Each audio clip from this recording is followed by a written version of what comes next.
हरि ओम।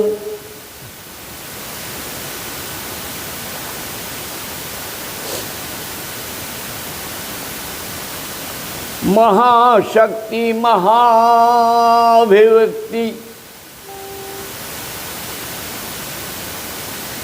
कुल कुंडलिनी रूपिणी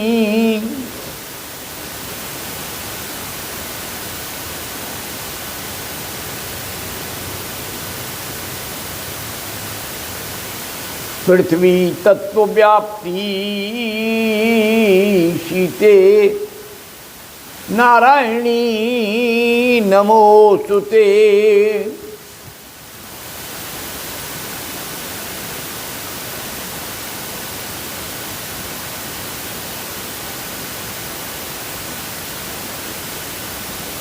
आत्मीय जन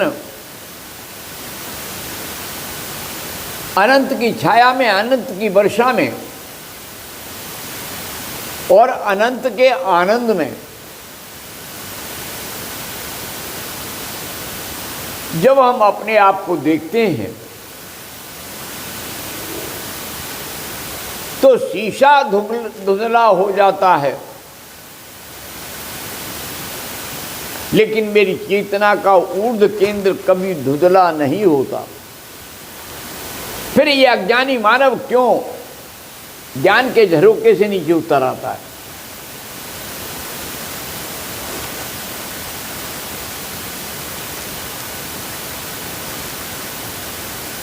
करत अनेक रूप जगमाही देखो तात स्वान पुच्छ की नाई। अनेक प्रकार के नाटक करता है, जैसे कुत्ते की पूंछ,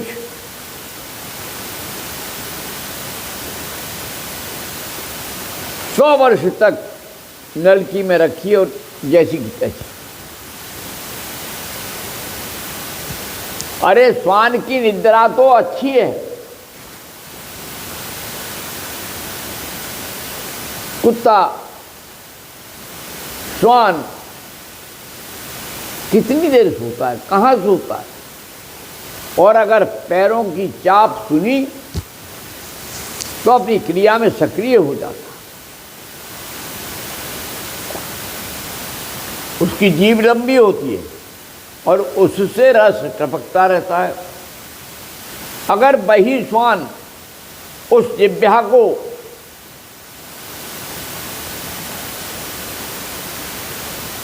हस्ती की तरह, गज की तरह ऊर्ध्वगामी कर ले तो वह भी ओंकार की तरह नश्वर न हो। परंतु जीव तो नहीं जानता कि ये जो आत्मा है, ये जो अजर और अविनाशी है, जो साकार भी है और निराकार भी है, भटकता है। भारतीय तत्ववेताओं ने निरंतर इसका अन्वेषण किया और अपने बच्चों को, अपने पुत्रों को, अपने बालकों को ऋषियों ने सूत्रों में बताया।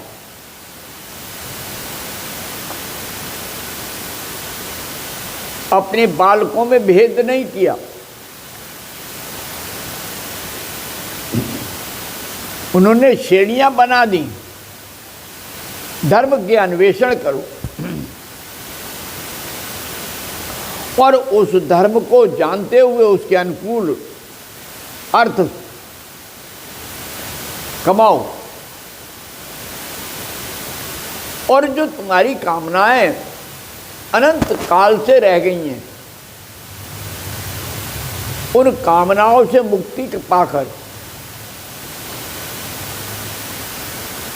पुनः अपने शुद्ध चैतन्य में विलीन हो जाओ।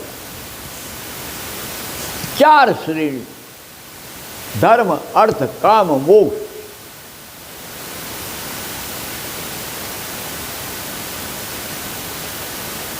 क्योंकि धर्म के लिए ब्रह्मा इस सृष्टि में धर्म के लिए ब्रह्मा ने इस सृष्टि को बनाया अर्थ के लिए इस सृष्टि को विष्णु ने विकसित किया।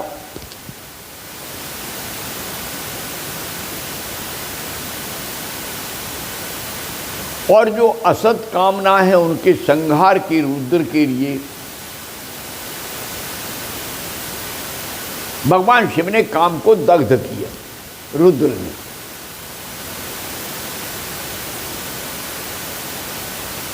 और जो मोक्ष प्राप्त कर लेता है, मुक्त हो जाता है कामनाओं से, सा ईश्वरा, वो ईश्वर हो जाता है। समझ रहे हो या नहीं? हमारा जो धर्म में हम रहते हैं और तब आत्मा से ऊपर होकर उठ कर के अध्यात्म की वर्षा होती है, और अध्यात्म में रह के जो अनुभूति के सागर में डूबकर अपने आत्मा राम को परम शिवत्व को में ले जाता है,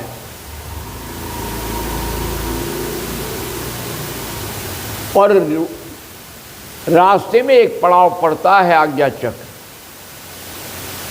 जहां बैठे हुए गुरुमंडल से अपने शुद्ध चैतन्य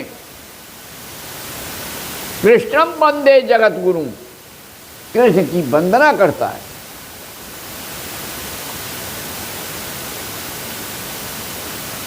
ये कोई नाम नहीं है, या ना ये जो पार हैं राम कृष्ण शिव, ये साधना के पड़ाव हैं।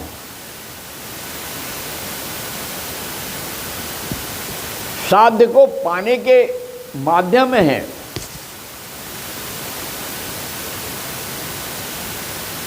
जब स्थिरम सुखम आसनम पर बैठ जाओगे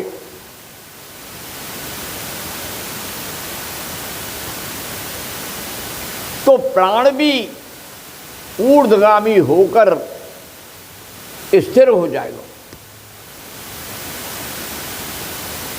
श्वास का असली स्वरूप जो प्राण है, पंच प्राण, अपान व्यान समान उदान प्राण,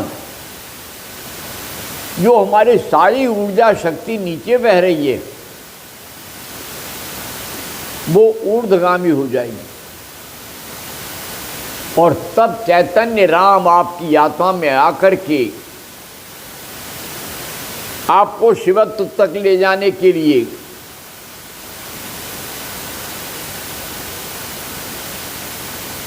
आपके अहंकार रूपी रावण को मार देंगे। और जब अहंकार समाप्त हो जाएगा तब वो प्रेरित करेंगे कि तत्त्वमसि, वह तुम ही हो, तुम ही हो, तुम ही हो। और कृष्ण आ जाएगा।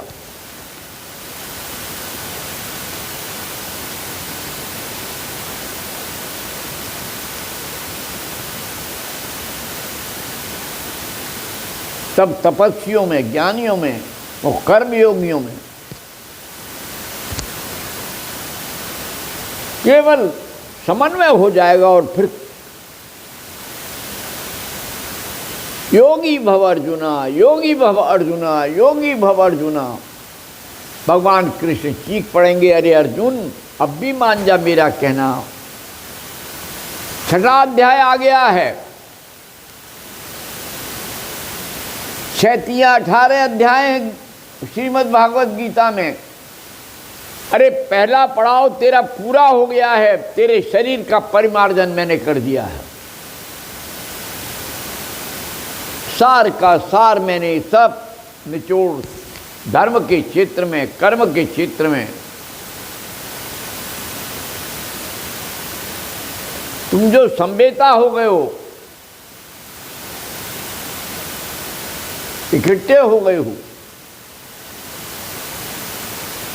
सब ठीक हो जाएगा।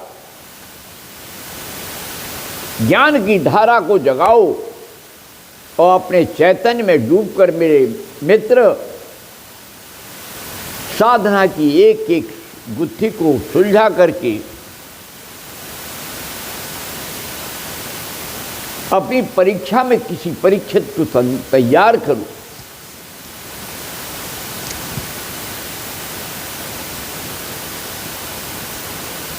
अर्जुन जिस मोह में पड़ा है पुत्र की, परिवार की, उसे भी धीरे धीरे करके कम करा देते हैं।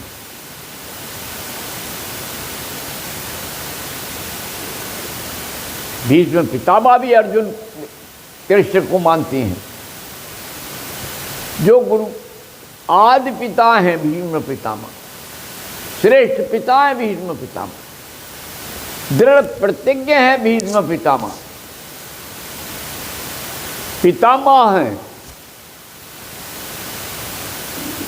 दादा।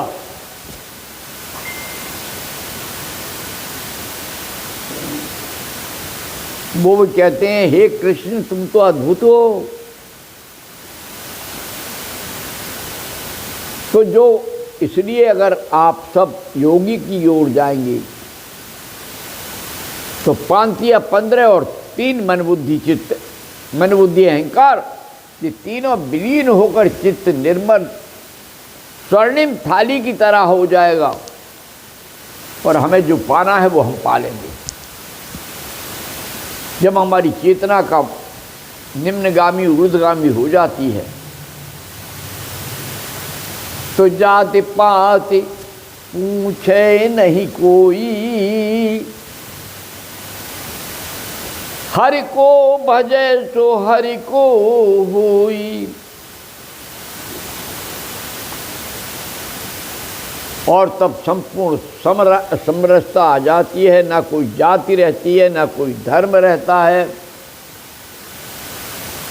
सब कुछ आनंद रहता है, आध्यात्मिक लहर रहती है, सारे बंधन टूट जाते हैं और आत्माराम फिर द्वारिकाधीश हो जाता है।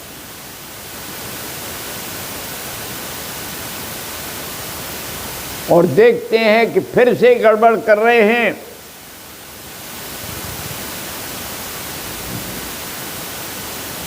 तो वही द्वारिका जलमग्न हो जाती है। यह जलमग्न होना भी एक अद्भुत रूपक है।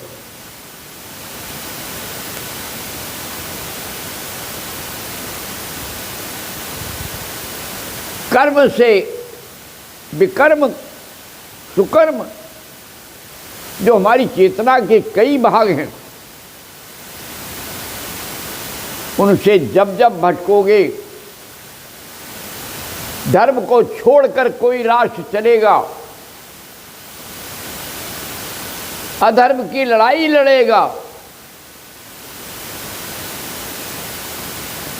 तथा कथित भोगवाद को साम्यवाद कहेगा,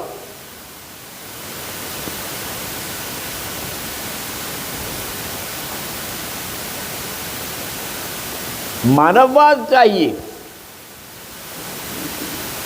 न समाजवाद चाहिए, न साम्यवाद चाहिए।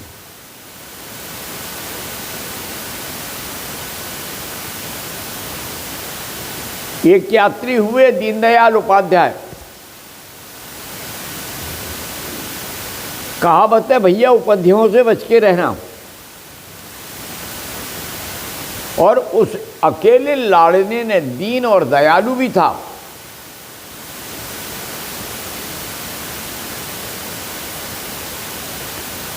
अद्भुत भारतीय दर्शन को वैसा ही स्थापित किया जैसा था।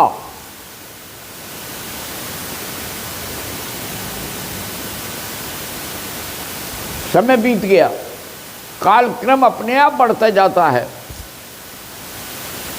आज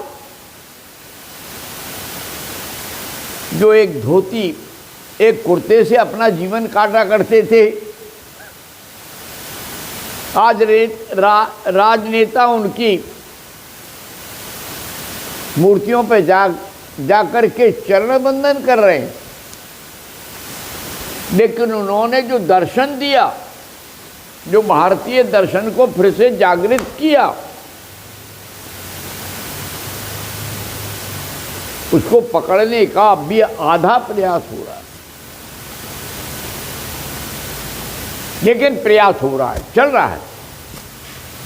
जिस दिन समग्र भारत उस दर्शन को पकड़ लेगा तो मेरा देश आनंद के सागर में डूब जाएगा। गली कूचे में प्रेम के अतिरिक्त दूसरी धारा ही नहीं बनेगी। मेरे कृष्ण का प्रेम गोपियों के बीच में।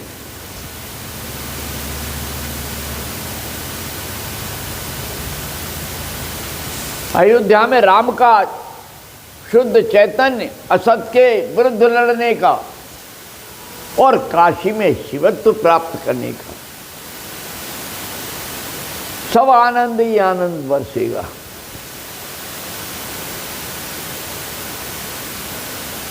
तब मन से विकार मिट जाएंगे और सबके मन में चेतना के दीपक जल जाएंगे। हर घर में जपनी साहब का पाठ होगा, गुरु तत्व को समझ जाएंगे।